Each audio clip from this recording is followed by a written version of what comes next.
Good morning बच्चों। आज class 10 bio chapter का चैप्टर 1 जैव प्रक्रम के बारे में बताना है। जैव प्रक्रम जानने के पहले जान जाएं कि जैव प्रक्रम है क्या। जीवों में सबसे पहले आप लोग सजीव और निर्जीव प्राणी के बारे में जानते होंगे।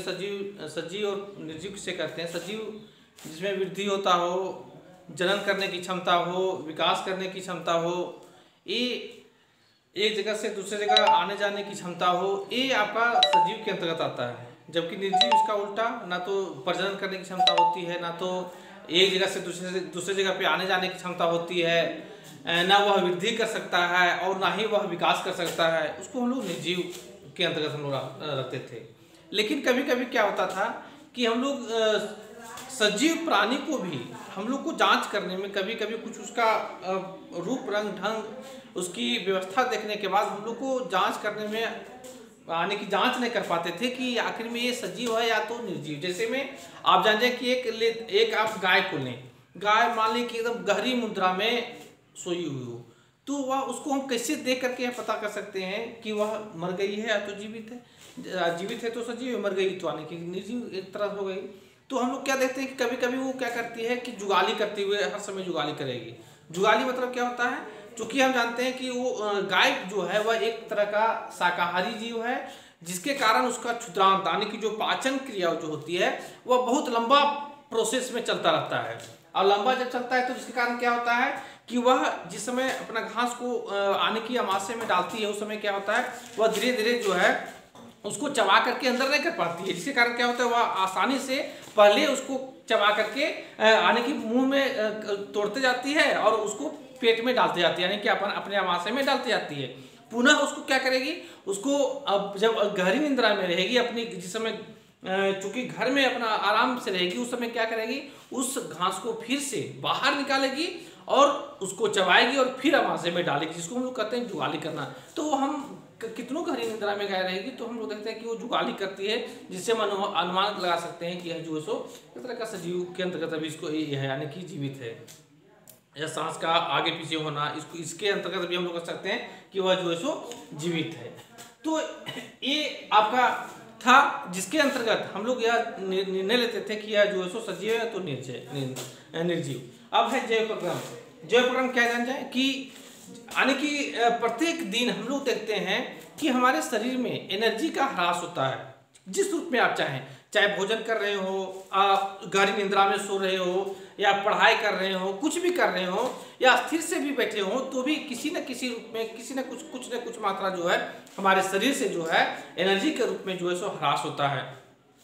तो ह्रास होने की प्रक्रिया जो जैव प्रक्रम का है एक मुख्य यानी कि हम लोग उसको कह सकते हैं कारण भी है, और एक मुख्य एक तरह से हम लोग कह सकते हैं वो काम भी है। तो सबसे पहले जाएंगे कि ये जैव प्रक्रम, उसके बाद आप जैव प्रक्रम में हम लोग को पढ़ना था क्या, पोषण के बारे में। पोषण सबसे पहले जान जाए कि जो हम लोग भोजन ग्रहण करते हैं, पेड़ पौधे जीवित रहने के लिए भोजन ग्रहण करते हैं, सभी तरह के जितने भी तरह के सजीव प्राणी हैं वो सब अपना अपना भोजन ग्रहण करते हैं। जब भोजन ग्रहण करते हैं तो कभी कभी क्या होता है कि भोजन जो ग्रहण करने की प्रक्रिया होता है जीवों में, वह दो प्रकार का, एक होता है जिसको हम लोग कहते हैं स्वपोषी पोषण, स्वपोषी पोषण।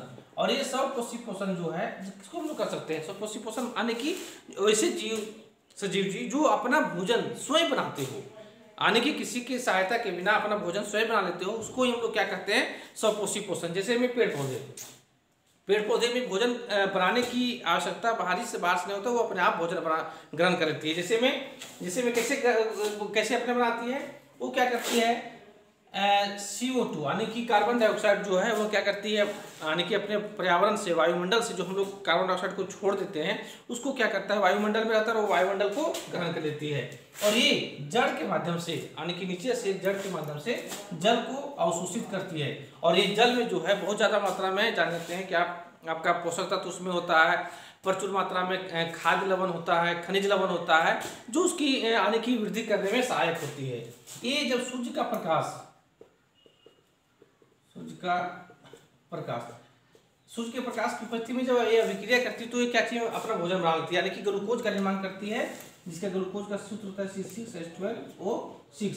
और कुछ मात्रा में जो है यानी कि ऑक्सीजन ऑक्सीजन निकाल देती है। और वही ऑक्सीजन जिसको हम लोग कर सकते हैं कि एक तरह का जो है क्या है, उसका अवशिष्ट पदार्थ, उत्सर्जित पदार्थ। इसको हम लोग इसको बैलेंस करने के लिए हम लोग यहाँ 6 बैठा देते हैं, यहाँ 6 बैठा देते हैं, यहाँ पे यानी कि 6 दूनी 12 और 6 दूनी 12 6 18, तो 6 दूनी 12 6 18। इस तरह से हम लोग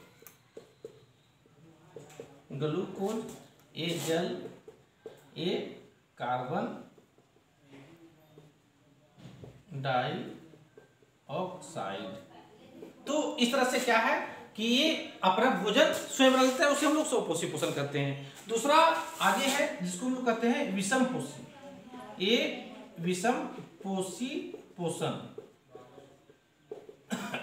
विषम पोषी पोषण हम किसे कहते हैं कि वैसा यानी कि वैसे सजीव प्राणी, वैसे लिविंग थिंग्स व्यक्ति जो हैं जो कि अपना भोजन किसी दूसरे पर आश्रित होकर के अपना बना सकते हैं। जैसे में मानव, जानवर, ये सारा का सारा अपना भोजन ग्रहण करने के लिए जो है वह किसी दूसरे पर निर्भर रहते हैं। जैसे मैं आप जान जाए कि उसमें भी आपका अलग अलग है, जो कि किसी को बिना, जैसे मानव है ये पेड़ पौधे के माध्यम से अपना भोजन स्वयं बना लेते हैं, लेकिन कुछ ऐसे भी जीव हैं जो कि भोजन ग्रहण करने के लिए बिना किसी दूसरे को नुकसान पहुंचाए अपने आप भोजन ग्रहण कर लेते हैं। जैसे में आपका क्या हो गया, एक जू हो गया, जो कि आप देखते होंगे कि जानवरों के शरीर में लटका हुआ होता है। बगुला क्या करता है, उसको आता है, उसको क्या करता है, निकाल करके ले लेता है और वो अपना भोजन ग्रहण कर लेता है। आगे आपको एक पढ़ना है जिसको हम लोग कहते हैं रक्तदाब। क्या है, रक्तदाब, जिसको हम लोग रक्तदाब को हम लोग इंग्लिश में क्या कहते हैं, ब्लड प्रेशर भी कहते हैं। कभी कभी आप सुनते होंगे कि इसका ब्लड प्रेशर अधिक हो गया है, कोई व्यक्ति का यानी कि उम्र बढ़ते जैसे जो बढ़ता है कुछ ब्लड प्रेशर में उसकी त्रुटियां होती है, जिस कारण क्या होता है ब्लड प्रेशर बढ़ भी जाता है और किसी का क्या होता है घट जाता है। तो सबसे पहले कि ब्लड प्रेशर है क्या, रक्तदाब है क्या, जान जाए। यानी कि रक्तदाब का परिभाषा हम कैसे कर सकते हैं, रक्तदाब का परिभाषा हम कर सकते हैं क्या कि रुधिर वाहिकाओं के भित्ति के विरुद्ध जो दाब लगता है उसे ही हम लोग क्या कहते हैं, रक्तदाब।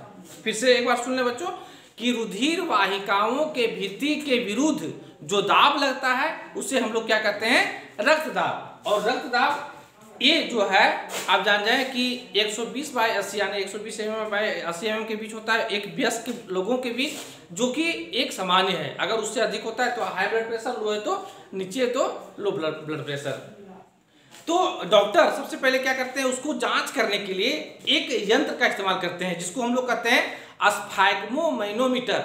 यानी कि 1 नंबर का आपका इससे भी प्रश्न आ सकता है कि एक ऐसे यंत्र का नाम बतावें जिससे रक्तदाबी यंत्र भी कह सकते हैं, या तो इस तरह से भी आ सकता है कि रक्तदाबी यंत्र का नाम क्या है, यानी कि रक्तदाब मापने वाला यंत्र का नाम क्या है। तो हम लोग क्या कर सकते हैं, स्फैग्मोमैनोमीटर, यानी कि रक्तदाबी यंत्र का नाम है स्फैग्मोमैनोमीटर। इसको हम लोग कहते हैं, देख रहे हैं आप, स्फैग्मोमैनोमीटर। यानी कि स्फैग्मोमैनोमीटर की सहायता से हम लोग रक्तदाब यानी कि अधिक है या तो कम है उसको हम लोग जान सकते हैं।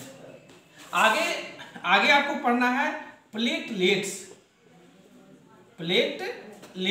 ये प्लेटलेट्स क्या है बच्चों, जान जाए कि कभी कभी आप देखते होंगे कि